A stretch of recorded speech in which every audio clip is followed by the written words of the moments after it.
Hello student, आपका फिर से एक बार स्वागत है एसएस कोचिंग क्लासेस के ऑनलाइन क्लास में। और आज हम लेकर आए हैं ट्रिग्नोमेट्रिक रेशियो, जो कुछ इंपॉर्टेंट एंगल की, जैसे 0 डिग्री, 30 डिग्री, 45 डिग्री, 60 डिग्री और 90 डिग्री, जिसका याद रखना काफ़ी इम्पॉर्टेंट होता है क्वेश्चन को सॉल्व करने के लिए। बहुत ज़्यादा इनकी यूजिंगें हैं, बहुत जगह यूज़ करने के लिए मिल जाता है। तो हम इनकी वैल्यू याद करने के लिए एक ट्रिक लेके आए हैं, जिससे आपको लेफ्ट हैंड का इस्तेमाल करके आसानी से वैल्यू आप बता सकते हैं। आपको कोई लिखने की रटने की ज़रूरत नहीं है, आप सिर्फ उंगली से ही क्या कर सकते हैं, बता सकते हैं कि साइन 30 डिग्री की वैल्यू कितनी है, tan 90 डिग्री की वैल्यू कितनी है। ऐसी वैल्यूएं आप आसानी से निकाल सकोगे। तो इसके लिए आपको मैं बता दूं कि अगर साइन की वैल्यू निकालनी है तो आपको इसमें चलना होगा क्लॉकवाइज। क्लॉकवाइज बोले तो जिस दिशा में घड़ी की सुई मूव करती है वो क्लॉकवाइज। साइन की वैल्यू के लिए आपको क्या करना है, क्लॉकवाइज चलना है। उसी तरीके से अगर कॉस की वैल्यू निकालनी है तो आपको चलना होगा एंटी क्लॉकवाइज।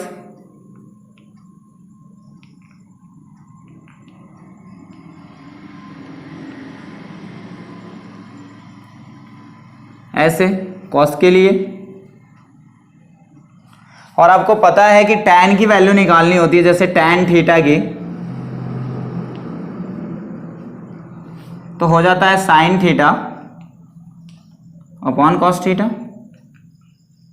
यानी साइन थीटा और कॉस थीटा की वैल्यू निकली हो तो हम tan थीटा की वैल्यू निकाल सकते हैं। तो आइए देखते हैं, अगर हमें साइन 60 डिग्री की वैल्यू निकालनी है तो साइन 60 डिग्री की वैल्यू निकालनी है तो आपको करना क्या है, तो रूट बना लेने हैं। और रूट के बाद आपको करना क्या है कि साइन 60 की वैल्यू है निकालनी, तो साइन के लिए मैंने बताया कि क्या चलना है आपको, क्लॉकवाइज। तो अब क्लॉकवाइज चलना है तो क्लॉकवाइज साइन 60, क्लॉकवाइज चलेंगे तो ये 60 के लिए ये वाली उंगली यूज करेंगे हम, तर्जनी उंगली जिसको हम कहते हैं। इसके बाद देखेंगे तो कितनी उंगलियां आ रही हैं, 1 2 3 उंगलियां आ रही हैं। तो इस रूट के अंदर 3 लिख दीजिए और 2 से डिवाइड कर दिए। 2 से डिवाइड हमें सबके लिए करना है, चाहे वो कॉस के लिए कर रहे हो चाहे साइन के लिए कर रहे हो। इजी टॉपिक है। साइन के लिए आपको क्या करना है, क्लॉकवाइज, कॉस के लिए एंटी क्लॉकवाइज। तो ये होगी साइन 60 की वैल्यू। इसी तरीके से साइन 30 की अगर वैल्यू निकालनी है तो साइन 30 के लिए वैल्यू के लिए मैंने बताया कि अंडर रूट बनाइए, नीचे 2 से डिवाइड भी कर दीजिए। ठीक है। अब अंडर रूट के अंदर आपको क्या लिखना है, उंगलियों की संख्याएं लिखनी है कि कितनी उंगलियां क्या क्लॉकवाइज में मिल रही हैं आपको। तो 30 डिग्री के बाद कितनी उंगलियां मिल रही, 1। अब रूट के अंदर 1 का जो स्क्वायर रूट होता है वो 1 ही होता है, तो इसलिए 1/2 हो जाएगा। क्लियर। इसी तरीके से आप अगर साइन 90 डिग्री की वैल्यू निकाल रहे हैं तो रूट बना लीजिए, 2 से डिवाइड कर लीजिए।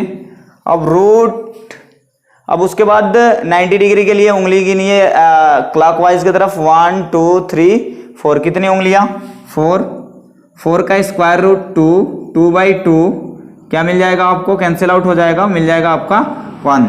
तो साइन 90 डिग्री की वैल्यू कितनी हो जाएगी, 1। इसी तरीके से कॉस के लिए भी वैल्यू निकाल सकते हैं आप। कॉस के लिए वैल्यू निकालनी है, जैसे आपको निकालना है कॉस 60 डिग्री, तो कॉस 60 डिग्री की अगर वैल्यू निकालनी है तो आप अंडर रूट बना लीजिए, 2 से डिवाइड कर दीजिए। अब देखो हम करेंगे क्या, अब हमें कॉस के लिए क्या चलना पड़ेगा, एंटी क्लॉकवाइज चलना पड़ेगा, घड़ी के विपरीत दिशा में। तो यहाँ पे 60 डिग्री है, 60 डिग्री के बाद कितनी उंगलियां, एंटी क्लॉकवाइज चल रहे हैं तो 60 के बाद 1 उंगली मिल रही है, तो 1 रख देंगे। अब 1 का स्क्वायर रूट 1 ही होता है, तो 1/2 मिल जाएगा। कॉस 60 डिग्री की वैल्यू क्या हो जाएगी, 1/2। इसी तरीके से आपको अगर कॉस 45 डिग्री की वैल्यू निकालनी है तो कॉस 45 डिग्री के लिए अंडर रूट बना लीजिए, 2 से डिवाइड कर लीजिए। अब अंडर रूट में कॉस, अब 45 डिग्री एंटी क्लॉकवाइज चलेंगे तो 1 और 2 कितना आएगा, 2 हो जाएगा।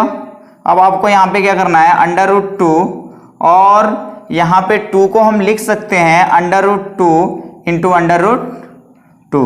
अंडर रूट 2 से अंडर रूट 2 कैंसिल आउट, 1/√2 हो जाएगा। तो इसलिए cos 45 डिग्री की वैल्यू ये हो जाएगी।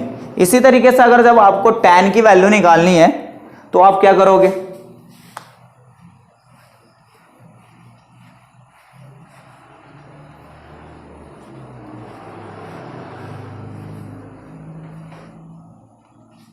जैसे आपको निकालना है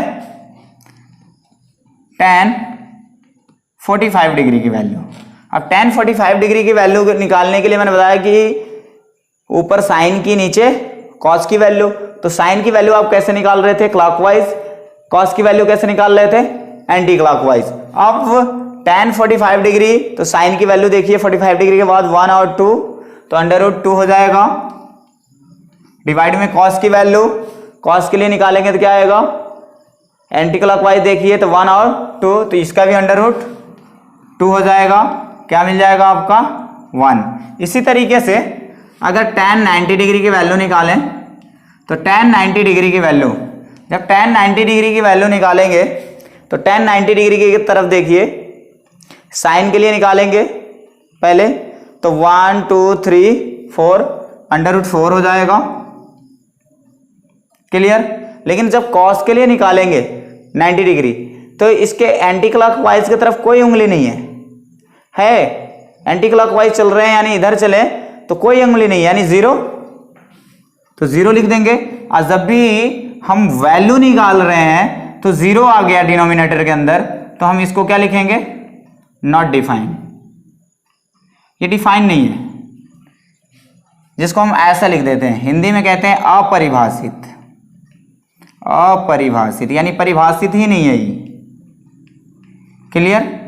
जब हम काउंटिंग कर रहे होते हैं, किसी की संख्या बता रहे होते हैं, तब हम वहां पे अनंत लिखते हैं, इन्फिनिटिव। अन्यथा अगर वैल्यू की हम बात कर रहे होते हैं तो हम वहां पे क्या करते हैं, नॉट डिफाइन लिखते हैं, अपरिभाषित, यानी ये परिभाषित नहीं है। क्लियर। तो इसी तरीके से करना, अगर 1/0 वैल्यू की बात कर रहे हैं तो क्या आएगा, अनडिफाइंड, अपरिभाषित आएगा। लेकिन अगर यही काउंटिंग की बात कर रहे हैं जो काउंटेबल नहीं है, जिसको गिन नहीं पा रहे हैं, तो वहां पे आप अनंत, इन्फिनिटिव लिखेंगे। क्लियर। बातें समझ में आ रही हैं। तो इसी तरीके से कर सकते हैं। इसी तरीके से आपको पता होगा, मेरा एक वीडियो है ट्रिग्नोमेट्री का, जिसका लिंक मैं इस वीडियो के डिस्क्रिप्शन में दे दूंगा। ठीक है, आप वहां से जाके देख लीजिएगा। ठीक है। tan का जस्ट उल्टा क्या होता है, कॉट होता है, cos का उल्टा सेक होता है, और तुम्हारे साइन के उल्टे कोसेक होते हैं। वहां से आप क्या करेंगे, इनकी भी वैल्यूएं निकाल सकते हैं। वैसे ये 3 इंपॉर्टेंट है, उनको उल्टा कर देते हैं तो उनकी वैल्यूएं निकल जाती हैं। क्लियर। तो हमें जहां तक उम्मीद है आपको ये समझ में आया होगा। अगर वीडियो अच्छा लगा तो वीडियो को लाइक कीजिए। अगर इस चैनल पे नए हैं तो इस चैनल को सब्सक्राइब कीजिए और बेल आइकन को दबा दीजिए, जिससे नए वीडियो का नोटिफिकेशन आपको मिलता रहे। आज के लिए इतना ही। जय हिंद, जय भारत।